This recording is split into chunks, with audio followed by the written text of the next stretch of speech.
ETF index mutual funds నేర్చుకుని stock మార్కెట్లో రాణించాలనుకుంటున్నారా? వెంటనే ఈ నెంబర్కి కాల్ చేయండి. నమస్తే రమ్మగారు. నమస్తే జయ. రమ్మగారు, మనము గతంలో విక్రమ బేతాల కథలు చెప్పుకున్నామండి. కానీ మధ్యలో మళ్ళీ ఆగిపోయాం, వేరే సిరీస్లోకి వెళ్ళిపోయాము. చాలా మంది మనకి కింద కామెంట్స్లో అడుగుతూ ఉన్నారు విక్రమ బేతాల కథలు చెప్పండి అనేసి. వాళ్ళతో పాటు నాకు కూడా చెప్దాం. కల్పిత కథ ఇది, ఒరిజినల్ అని చెప్పడానికి అయితే వీలేదు. చందమామలో వచ్చిన కథ. మరి అన్ని సిరీస్లతో పాటు విక్రమ్ బేతాల్ కూడా చేద్దామంటే మరి నెక్స్ట్ వీక్ నుంచి ఖచ్చితంగా ఒక విక్రమ్ బేతాల్ కథ కూడా చెప్దాం. అట్లాగేనండి. నేను కూడా పాత కథలే ఒరిజినల్స్ తేవడానికి ట్రై చేస్తాను. ఒక ఊళ్ళోనట, అంటే ఇప్పుడు మనం కథ ఇట్లా ముందు నుంచి వెళ్ళాలి కదా. విక్రమార్కుడు, పట్టువదలని విక్రమార్కుడు మళ్ళీ వెనక్కి నడిచెళ్ళి శవాన్ని మర్రి చెట్టు పెంచి దించాడు, భుజాన్ని వేసుకున్నాడు. శవాన్ని ఆశ్రయించుకున్న భేతాళుడు మళ్ళీ, ఓ రాజా, ఎంత ఓపిక నీకు, ఎంత పట్టుదల, సరే మౌనభంగం కాకుండా ఉండు, కానీ ఒక కథ చెప్తాను నీకు, మార్గాయాసం తెలియకుండా ఒక కథ చెప్తాను. కథ తర్వాత వేసే ప్రశ్నకి సమాధానం తెలిసి చెప్పకపోతే నీ తల 1000 వక్కలవుతుంది. సమాధానం తెలిస్తే చెప్పి తీరాలి, తెలిసి చెప్పకపోయావా నీ తల 1000 వక్కలవుతుందని చెప్పాడు. చెబితే ఏమవుతుంది అనేది ముందు చెప్పలేదు, అంతే. అక్కడి నుంచి ఏమైనా చెప్తున్నాడు భేతాళుడు ఒక కథ. ఏం చెప్పాడంటే, ఒక ఊళ్ళోనట ఒక పెద్ద అమ్మవారి దేవాలయం ఉంది. అయితే అక్కడ గుళ్ళో ఉన్న జేజీ బహుసుందరమైన విగ్రహం అట. ఆమె చాలా బాగుండేది, ఎత్తైన సమున్నతమైన విగ్రహం. అమ్మవారు మహా అందంగా ఉండేవారు. అయితే ఆ ఊళ్ళో చాలా మందికి ఆవిడ తరచుగా కనపడేది కూడా, కల్లోనో విడిగానో మనిషిగానో అట్లా కనిపిస్తుండేది. అంత సత్యం గల దేవత అనమాట. ఆ గుడికి ఒక ధర్మకర్త ఉండేవాళ్ళు. అయితే ఒకనాటి రాత్రి ధర్మకర్తకి కల్లో కనపడిందట అమ్మవారు. ఏమని, ఎవరినో పూజారిని పెట్టావు, వాడికి మంత్రం రాదు, తంత్రం రాదు, ఏమీ సరిగ్గా పూజ చేయట్లేదు, పూజారిని మార్చమని చెప్పింది. ఈయన మర్నాడు పొద్దున గుళ్ళోకి వెళ్ళాడు. పూజారి బాగానే ఉన్నట్టు తోచింది ఈయనకి. ఏమిటో అలా కల వచ్చింది నాకు, అలా వచ్చింది ఏమిటి చెప్పమా అనుకున్నాడు. వరుసగా 3-4 రోజులు అదే కల వచ్చింది అతనికి. అమ్మవారు చెప్తోంది, ఈ అర్చకుడు బాగుండలేదు, పూజారి బాగులేదు, నాకు నచ్చలేదని. సరే ఏం చేశాడు, పూజారిని మానిపించేశాడు, ఇంకో కొత్త వాడిని బలిపించి పెట్టించాడు. మళ్ళా 2 రోజుల పైగా మళ్ళీ కల వచ్చింది. అమ్మవారు మళ్ళీ చెప్పింది, వీడు బాగులేదు, వీడి సంగతి, వాడికి అసలు నైవేద్యం పెట్టడమే రాదు, నా వైపు చెయ్యి చూపించకుండా గాల్లోకి చూపిస్తున్నాడు చెయ్యి, వీడు బాగుండలా, వీడి సంగతి, వీడిని కూడా మార్చేయమంది. ఏం చెయ్యాలి, ఆవిడ చెప్తుంటే 2-3 సార్లు చెప్పింది. 2-3 సార్లు అమ్మవారు చెప్పాక కూడా కనుక మార్చకపోతే ఆవిడకి ఏం కోపం వస్తుందో. ఇన్నాళ్ళుగా ఎన్నో తరాలుగా గుళ్ళో కొలువై ఉన్న దేవత. అందుకని ఏం చేశాడు, 2వ అర్చకుని కూడా మార్చేశాడు. 3వ వాడిని పెట్టారు. 3 అయింది, 4 అయింది, 5 అయింది, 6 అయింది, 6-7 మారిపోయారు. ఇదే తంతు. ఆవిడ సాటిస్ఫై అవటంలా వచ్చిన అర్చకులతోటి. సరే ఇప్పుడు అర్చకుల కోసం ఈ ఊళ్ళో కరువు వచ్చింది. ప్రతి వాళ్ళు అమ్మవారు ఏం చెప్తుందో మన మీద, ఈయనకి ఏదో ఒకటి చెప్తుంది. ఈ లోపల ఈ కథలో నడవాలి కదా గుళ్ళో కథ. పాత ముసలి అర్చకుడు ఒక ఆయన ఉంటే, వృద్ధాప్యంలో ఉన్నాయని, బాబు ఎట్లా కొట్లా మీరే చేయండి, మీ మీద ఏ కంప్లైంట్ లేదు, అమ్మవారు మిమ్మల్ని ఏమందు, మీరు వృద్ధులైపోయారు, చేయలేకపోతున్నారు, నేను ఇంకో మనిషిని కుదిర్చేదాకా మీరు ఉండండి అని.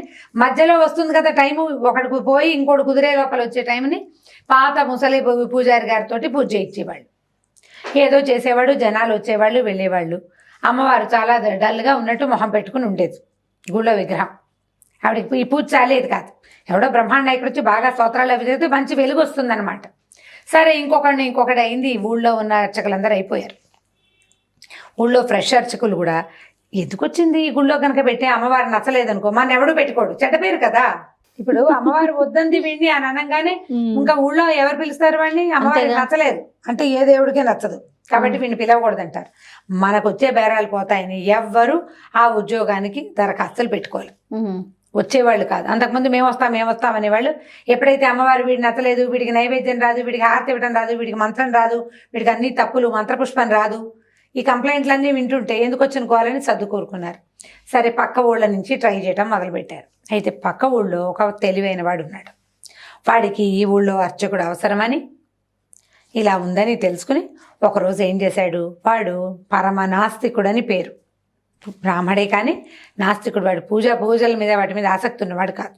వచ్చాడు, కానీ వచ్చి ధర్మకర్త గారి దగ్గరికి వచ్చి, అయ్యా నేను రాత్రి 3 రోజుల నుంచి ఒక కల వస్తుందండి, ఒక అమ్మవారు ఎవరో ఒక పెద్ద ఆవిడే కల్లోకి వచ్చి ఈ ఊళ్ళో అర్చకుడు అవసరం ఉంది, నువ్వు వెళ్ళు అని చెప్తోందండి నాకు. మొదటి రోజు నేను అశ్రద్ధ వహించా, రెండో రోజు మూడో రోజు వాళ్ళ 4వ రాత్రి కూడా అట్లాగే కాలొచ్చింది అని చెప్పేశారు కల్లా. ఇప్పుడు ధర్మకర్తకి ఏం చేయాలో అర్థం కాలే, ఆలోచించుకున్నాడు. ఎంతమందిని పెట్టినా అమ్మవారు వద్దంటోంది. మరి స్వయంగా ఎవరు నేను పెట్టలేకపోతున్నానని అమ్మవారి స్వయంగా వాడెవరినో పిలుచుకొచ్చింది ఇక్కడికి. అమ్మవారే పిలుచుకొచ్చింది, ఆవిడే తనకు కావాల్సిన వాడిని సెలెక్ట్ చేసుకుని పంపించింది. ఇప్పుడు నేనెవరిని మధ్యలో అని చెప్పి వాడిని పెట్టుకున్నారు.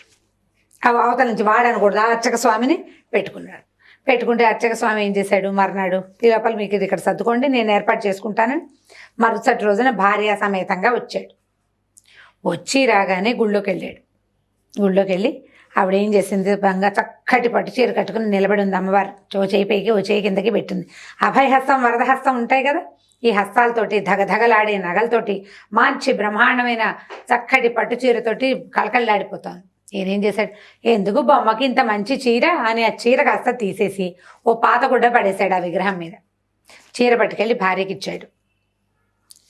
రోజు ఏదో ఓం అనేవాడు, ఏ రకమైన అర్చనాధికాలు ఆ గుళ్ళో జరగట్లేదు. వచ్చిన వాళ్ళంతా ఇదేం అర్చకుడు, అర్చకుండా అమ్మవారి సెలెక్ట్ చేసుకుంది, ఏమిటో ఈయనకేమీ రాదు, ఆవిడకి ఇదే ఇష్టం కాబోలనుకుని భక్తులు వచ్చేవాళ్ళు వెళ్ళేవాళ్ళు. వచ్చిన డబ్బులన్నీ స్వాహా చేసేవాడు, గోల్డ్ జీతం పుచ్చుకునేవాడు. అమ్మవారికి ప్రియ సేవకుడని పేరు పడ్డాడు కాబట్టి జీతాలు కూడా పెరిగినాయి. జామని ఉన్నాడు. అయితే అప్పటి నుంచి ధర్మకర్తకు ఒక్క కళ కూడా రాల. ఇతను అర్చకుడు బాగుండలేదు, సరిగ్గా లేడు అనేది ధర్మకర్తకు అర్థమైంది, ఊళ్ళో పెద్దవాళ్ళకి అర్థమైంది, సాధారణ భక్తులకు కూడా అర్థమైంది. వాళ్ళు నిజంగానే అతను సరిగ్గా లేడు. నిజంగానే సరిగ్గా లేనప్పుడు అంతకుముందు ఎవరొచ్చినా కంప్లైంట్గా చెప్పడానికి ధర్మకర్తకి కల్లో కనపడే అమ్మవారు కల్లో కనపడడం మానేసింది. ఈ ధర్మకర్త ఈయన తీసేయాలంటే భయం అతనికి. ఆవిడే సెలెక్ట్ చేసి తెచ్చుకుంది. ఆవిడ ఆజ్ఞతోటే వచ్చానని చెప్పాడు కదా మరి, కాబట్టి ఆవిడ సెలెక్షన్. తాను వచ్చి కల్లో వీడిని తీసేయి అని చెప్తే కానీ తీయకూడదని ధర్మకర్త గారి ఉద్దేశం. ఆవిడ ఒక్కనాడు కూడా కల్లోకి రాలా. ఈ గుడి మెల్లిమెల్లిగా దాని ప్రభావం అంతా తగ్గిపోయింది. అర్చకుడికి మాత్రం జీతభత్యాలన్నీ అందుతూనే హాయిగా ఉన్నాడు, ఎంజాయ్ చేస్తున్నాడు. అమ్మవారికి వచ్చిన వస్త్రాధికాలన్నీ వాళ్ళావిడే కట్టుకుంటుంది ఎంచక్క. ఇలా అయిపోయింది. ఇప్పుడు భయతాళుడు అడిగాడు, ఏ అర్చకుడు వచ్చినా వీడు నాకు నచ్చలేదు, వీడికి మంత్రపుష్పం రాదు, వీడికి హారతి ఇవ్వడం రాదు, వీడికి సెటార్ పెట్టడం రాదు, వీడు సరిగ్గా పుష్పాలంకరణ చేయటం లేదు, వస్త్రం బాగా కట్టట్లేదని 7 అర్చకుల్ని పంపించేసిన అమ్మవారు అస్సలు అర్చన చెయ్యని ఒక నాస్తికుణ్ణి, సరిగ్గా మంత్రం కూడా రానివాణ్ణి ఎందుకు సహించి ఊరుకుంది? ఎందుకు ధర్మకర్త కల్లో కనపడలేదో చెప్పాలి నువ్వు. రాజా, తెలిసి సమాధానం చెప్పకపోతే తల 1000 వక్కలవుతుంది నీది అన్నాడు. రాజుగారికి అప్పటికే వచ్చింది బుర్రలోకి. ఇంకెక్కడమ్మవారయ్యా భేతాళ, ఎప్పుడైతే తన మీద పట్టు చీర తీసి పాత బట్ట వేశాడో ఇక్కడ నా కథ నడవదని శక్తి అందులో నుంచి బయటికి వెళ్ళిపోయింది. ఆ విగ్రహంలో నుంచి అక్కడ కేవలం విగ్రహమే ఉంది. విగ్రహంలో ఏముంది? శక్తి ఉంటే అందులో ఆవిడ నడుపుతుంది కథ. లేచి వెళ్ళిపోయింది. ఇక్కడ మనకు సాగదు, ఇక్కడికి సరైన వాడు రాడు, దీంట్లో ఉండకూడదని అమ్మవారు వెళ్ళిపోయింది బయటికి. అందుకనే ఆ గుడి ప్రభావం తగ్గిపోయింది. అలవాటుగా వచ్చే జనం ఏదో వస్తూ ఉంటారు, అర్చకుడికి ఇచ్చి జీతం ఇస్తూ ఉంటారు. ఆవిడ వెళ్ళిపోయింది కాబట్టి ఇంక ఆ ధర్మకర్తతో ఆవిడకేం పని? తను అక్కడ ఉంటే తనకి జరిపించుకోవడానికి ధర్మకర్తతో మాట్లాడేది. ఆవిడ వెళ్ళిపోయింది అక్కడి నుంచి. ఎక్కడ తన శక్తిని గ్రహించి అర్చన చేస్తారో అక్కడ చేరిపోయి ఉంటుంది. గుడి వదిలిపెట్టి వెళ్ళిపోయింది అమ్మవారు అని చెప్పాడు. చెప్పగానే భేతాళుడు పక్కపక్కన రాజా, నీ తెలివి అమోఘం, కానీ నువ్వు మౌనభంగం చేసావు. నిశ్శబ్దంగా ఉండాలి, నువ్వు మాట్లాడేసావు కాబట్టి నేను పోతున్నా అని భేతాళుడు రైమని వెనక్కి వెళ్ళిపోయి చెట్టెక్కేశాడు శవంతో సహా. ఏం చేస్తాడు విక్రమార్కుడు? మళ్ళీ వెనక్కి తిరిగి అడుగులు వేసి మర్రి చెట్టు వైపుకి నడవటం మొదలుపెట్టాడు. కథ కంచికి మనం ఇంటికి. బాగుంది. నెక్స్ట్ టైం చెప్దాం కొన్ని కథలు దీని మీద. చాలా ఇంట్రెస్టింగ్ గా ఉంది రమ్ గారు. ఏదేదో ఎక్స్పెక్ట్ చేస్తున్నాం ఆన్సర్ కోసం. ఇప్పుడు మీరు అడుగుతుంటే ఏదో వేరే వేరే ఆలోచనలు వస్తున్నాయి. పిల్లలకు కూడా అలా ఆలోచిస్తారు. మీరు ఎంత బాగా నేరేట్ చేస్తారు అనే దాని మీదే నడుస్తుంది. ఇప్పుడు చాలా దేవాలయాల్లో పూజాధికారులు లేని చోట శక్తి ఉండదు. సరి అయిన మంత్రంతో, మనం చాంటింగ్ తోటే, మంత్రోచ్చారణతోటి, సరి అయిన పూజతోటే శక్తి నిలవబడుతుంది అందులో. ఓకే. ఇప్పుడు విగ్రహంలో ఏముంటుంది? అంతే కదా. బయట ఉన్న రాయిని దేవుడిగా మలిచి అక్కడ పెడతాం. నువ్వు నీ శ్రద్ధ, నీ పూజ, నువ్వు అక్కడ వాడే మంత్రం, దాని బలమే, వాటి యొక్క బలమే ఆ విగ్రహానికి ఆ శక్తిని తీసుకొస్తుంది. మంత్రమే శక్తి. ఓకే.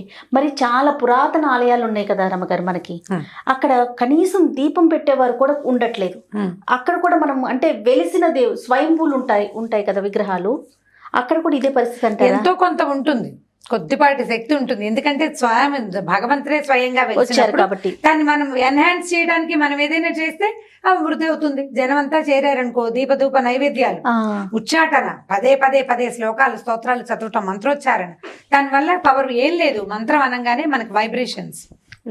దాని వల్లే కాబోలు గుళ్ళ దగ్గర సహస్రనామాలని, అర్చనలని, జరుగుతూ ఉంటాయి. వాటి వల్లే ఆ ప్రాంతానికి ఆ శక్తి నిబిడీకృతంగా ఉంటుంది. అందులో మనం ఎప్పుడైతే ఇది సరిగ్గా జరగదో ఉండదు. ఓకే, అంతే. రైట్ రామ్ గారు, ఇంకొక స్టోరీతో కలుద్దాం. ఓకే.